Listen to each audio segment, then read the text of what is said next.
Dias depois do desentendimento entre o presidente americano Donald Trump e o ucraniano Volodymyr Zelensky, os Estados Unidos suspenderam a ajuda militar à Ucrânia. Um funcionário da Casa Branca disse que os Estados Unidos estão pausando e revisando essa ajuda até que Trump determine que os líderes ucranianos demonstrem um compromisso genuíno. E após o corte dessa ajuda, Zelensky afirmou que está pronto para trabalhar sob a forte liderança de Donald Trump para negociar um acordo de paz entre Rússia e Ucrânia.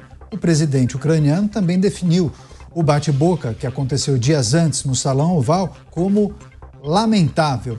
Chamar o Cristiano Beraldo, que geralmente entra ao vivo dos Estados Unidos, só que hoje ele está aqui em São Paulo, presencialmente, nos estúdios da Jovem Pan News. Vamos na dividida? Tá certo. Beraldo, seja bem-vindo, ótima noite a você, sempre bom recebê-lo aqui, e a gente observa uma clara mudança de comportamento de Volodymyr Zelensky. Talvez tenha sido aconselhado a recuar, podemos classificar como recuo. Afinal, ele deve ter feito a seguinte análise: será que eu consigo avançar com essa guerra sem o apoio dos Estados Unidos? Pois é, Caneta, esse conselho ele já tinha, mas agora ele resolveu aceitar o conselho. Boa noite a você, boa noite ao Rodolfo, ao Mota, boa noite à nossa audiência que nos prestigia diariamente aqui nos Pingos nos Is. Sempre um prazer estar aqui nos estúdios. Olha, Caniato, a gente está diante de uma situação bastante clara do ponto de vista das forças, né? Quem é fraco e quem é forte, quem depende de ajuda e quem está na posição de estender a mão, de ajudar aquele que está precisando. É óbvio que a gente tem toda uma discussão geopolítica, o mundo é um ambiente extremamente complexo, a gente vê muita gente comentando notícias sobre Zelensky, aquele evento que aconteceu na Casa Branca, a própria situação da guerra com a Rússia. As pessoas comentam de uma maneira assim muito simplória, muito superficial, como comentam outros temas com uma carga ideológica e muitas paixões que, na verdade, nada tem a ver com a realidade desse jogo geopolítico que está em franca transformação. A Rússia com as suas necessidades estratégicas, a China se fortalecendo como uma potência não apenas econômica, mas também militar, o papel dos Estados Unidos, que ficou durante o governo de Joe Biden sem exercer o seu papel de liderança, porque isso é fundamental, ao mesmo tempo que a Europa, com problemas mil, não só de imigração, mas tantos outros problemas econômicos, um sentimento de culpa que a Europa carrega pelo seu passado colonialista e que ela até hoje não conseguiu se livrar disso para encarar o presente e planejar o futuro. Agora disseram que vão fazer investimentos na área militar para poder se preparar para um mundo, não um novo mundo, é um mundo real. O mundo foi sendo construído nessa direção. Mas, infelizmente, as prioridades colocadas por países que deveriam liderar esse processo estavam erradas. Então, agora é muito pragmático. A gente tem Donald Trump com o maior cheque do mundo e Zelensky que precisa, ele não sobrevive, literalmente, ele perderá a sua vida se ele não for ajudado pelos Estados Unidos. Então, ele precisa ter uma conversa no sentido de aceitar a liderança dos Estados Unidos e, infelizmente, ele não terá autonomia para determinar o que ele quer. Ele vai ter que atuar dentro daquilo que é possível. Pois é, nós estamos repercutindo as falas e o novo posicionamento de Volodymyr Zelensky em relação ao conflito, mas principalmente em relação aos Estados Unidos e aquele episódio que aconteceu no Salão Oval da Casa Branca e que ganhou, claro, o noticiário de todo mundo. Chamar o Roberto Mota, também está ao vivo, conectado com a gente. Mota, seja bem-vindo, viu? Ótima noite a você. Claro que a gente precisa detalhar e trazer alguns aspectos que talvez façam muita diferença na maneira como a gente vai trazer essa notícia para o nosso público. Agora, Zelensky disse que está pronto para assinar um acordo com os Estados Unidos e também acha importante trabalhar sob a forte liderança dos Estados Unidos e de Donald Trump. Aí eu lhe pergunto, essa posição, neste momento, não apaga o que aconteceu na Casa Branca, né? Aquele fatídico episódio. Mas você acha que dá tempo de Donald Trump reavaliar, reconsiderar, voltar atrás na medida que foi tomada ontem, o anúncio que foi compartilhado ontem sobre o não apoio militar à Ucrânia a partir de agora? Quem tem que reconsiderar e voltar atrás, Caniato, na minha opinião, são Zelensky e alguns líderes europeus. Boa noite para você, boa noite aos meus colegas de bancada, boa noite à nossa audiência. Alguém já disse que a parte complicada das consequências é que elas vêm no final. Ayn Rand, a filósofa objetivista americana, dizia: você pode desprezar a realidade, mas não vai conseguir fugir das consequências de desprezar a realidade. Várias pessoas que eu respeito criticaram Donald Trump depois da reunião com Zelensky na Casa Branca. Eu não acho que Trump seja perfeito, já falei isso várias vezes, mas nessa situação ele está, obviamente, coberto de razão. Se você depende de mim para a sua sobrevivência, você não pode vir na minha casa me insultar na frente das câmeras. Me parece que Zelensky aprendeu uma lição importante.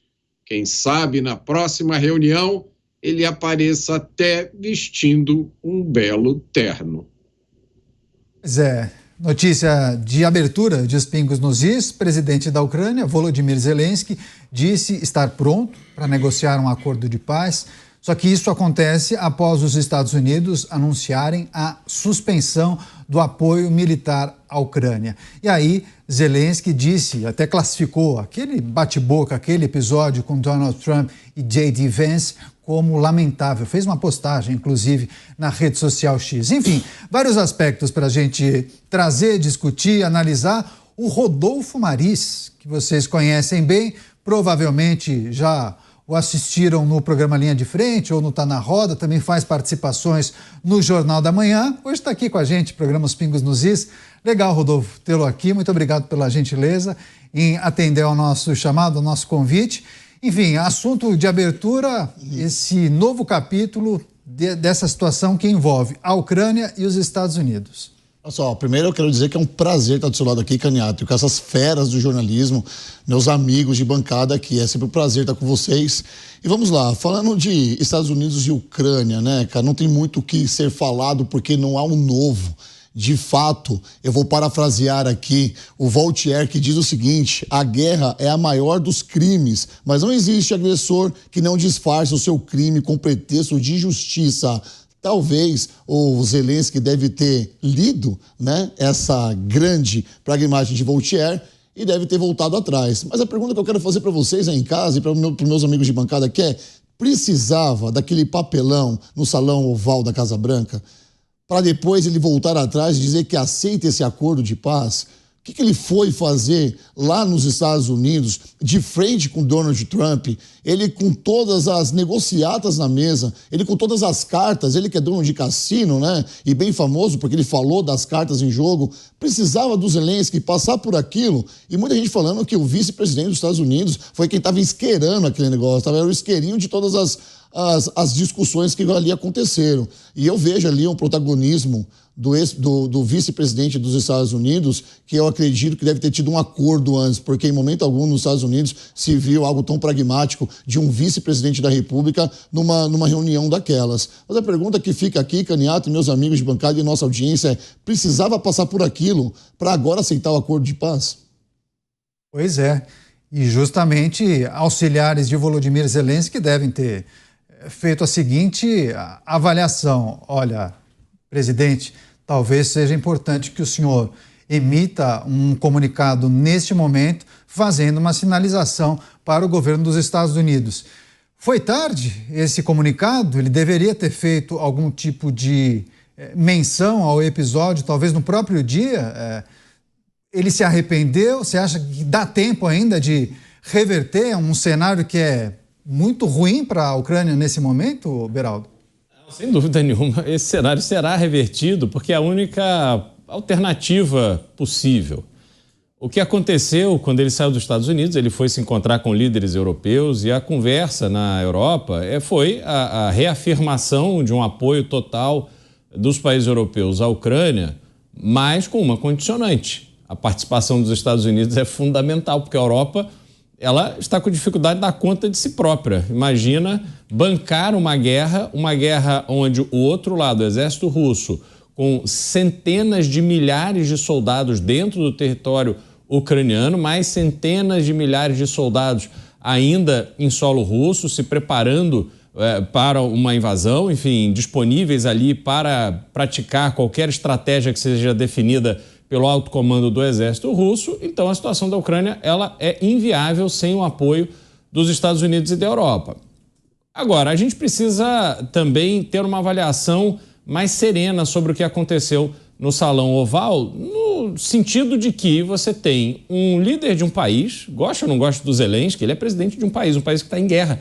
Ele tem que conviver e lidar com milhares de pessoas que morrem em seu território diante dessa guerra. Jovens, pais de família, inocentes, pessoas que, enfim, estão ali sendo atacadas e também revidando ataques. E não é uma situação que ninguém lida de uma forma serena. A pessoa que está diante desse cenário, ela está já sob tensão. Ela vai a Washington se encontrar com o presidente norte-americano já num clima de grande tensão. E Trump, obviamente, quando ele tuita dizendo que o Zelensky é um ditador e faz todas as acusações que fez ao Zelensky, ele já prepara esse encontro para deixar o Zelensky numa situação de fragilidade. E Zelensky chega nessa reunião quando começa a ser provocado pelo vice-presidente J.D. Vance, ele reage de uma forma inadequada, que foi um erro político. Ele não deveria ter falado da forma que falou em frente às câmeras, por mais que ele acredite no que ele estava falando e por mais que ele tenha razão no que ele estava falando e nas perguntas que ele estava fazendo, mas ele não se conteve diante das câmeras. Este foi o seu grande erro. Então, Zelensky se colocou numa posição de líder de um exército e tal, de um machão, mas essa posição ela é completamente irreal, dada a circunstância que envolve a Ucrânia nessa guerra com a Rússia. Olha só, a gente vai fazer uma rápida paradinha nessa discussão, só um registro jornalístico aqui, Jovem Pan monitorando tudo o que acontece, naturalmente, e a apuração do Carnaval aqui de São Paulo, o desfile das escolas de samba sendo debatido e analisado. Rosas de Ouro, a grande campeã do Carnaval de São Paulo de 2025, disputa muito acirrada na apuração que aconteceu durante essa tarde. E aí a Rosas de Ouro, que é uma tradicional escola de samba do bairro da Freguesia do Ó, Zona Norte de São Paulo, vencendo a disputa. A gente pôde acompanhar, principalmente os nossos jornalistas que monitoravam a apuração. Por um momento, camisa verde e branco da Barra Funda estava à frente, numa disputa muito acirrada com uma outra escola do bairro da Pompeia, a Águia de Ouro, mas no fim da apuração, um sprint, né? A Rosas de Ouro acabou ultrapassando todo mundo e por um décimo venceu a disputa à frente do Tatuapé, que ficou em segundo lugar, Gaviões da Fiel em terceiro, Mocidade em quarto lugar, camisa verde e branco da Barra Funda em quinto lugar. Daí vocês me perguntam quais as escolas que caíram, que vão disputar o acesso no ano que vem. Acadêmicos do Tucuruvi ficou em 13º lugar e Mancha Verde, ou Mancha Alviverde, que é aquela escola de samba que tem uma relação com a torcida organizada do Palmeiras, ficou em último lugar. Então Tucuruvi e Mancha caíram para o acesso, vão disputar o acesso no ano que vem. Então Rosas de Ouro, a grande campeã do Carnaval de São Paulo em 2025. A gente segue acompanhando, claro, ao longo da programação traremos também as repercussões desse título da Rosas de Ouro. Então, parabéns à comunidade da Freguesia do Ó. Bom, a gente retoma a nossa discussão sobre o posicionamento de Volodymyr Zelensky, também as consequências do anúncio feito pelo governo norte-americano no dia de ontem.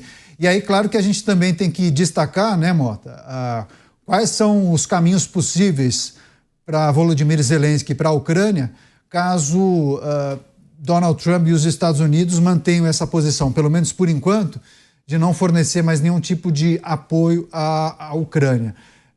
Naturalmente, os Estados Unidos forçam a Europa a tomar uma atitude. Inclusive, no início do dia de hoje, chegamos a ler alguns destaques que davam conta de que a Europa possivelmente prepare um conjunto de medidas para apoiar a Ucrânia, algo que beira $1 trilhão de euros. Enfim, a gente vai tratar disso em detalhes daqui a pouco, mas é preciso olhar também para o papel da Europa e se a Ucrânia pode contar com a Europa. Só que a Europa, se abraçar esse desafio, vai estar com um pezinho na guerra já, né? É imprevisível quais serão as reações dos líderes europeus e qual será a reação de Zelensky. Agora, algumas coisas a gente pode dizer com razoável certeza. A chance da Ucrânia vencer essa guerra, em qualquer hipótese, sempre foi baixa. A chance da Ucrânia conseguir alguma coisa sem a participação dos Estados Unidos é nenhuma. E eu acho que o recado de Donald Trump já foi dado. Se a Ucrânia quer continuar recebendo a ajuda dos Estados Unidos, tem que cooperar na direção de um acordo de paz.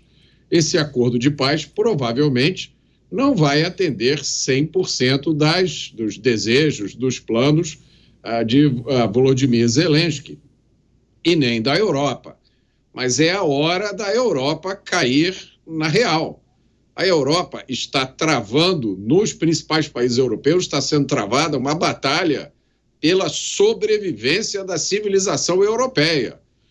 Os líderes europeus não estão em condições nem culturais, nem morais, muito menos financeiras, de falar grosso com a Rússia.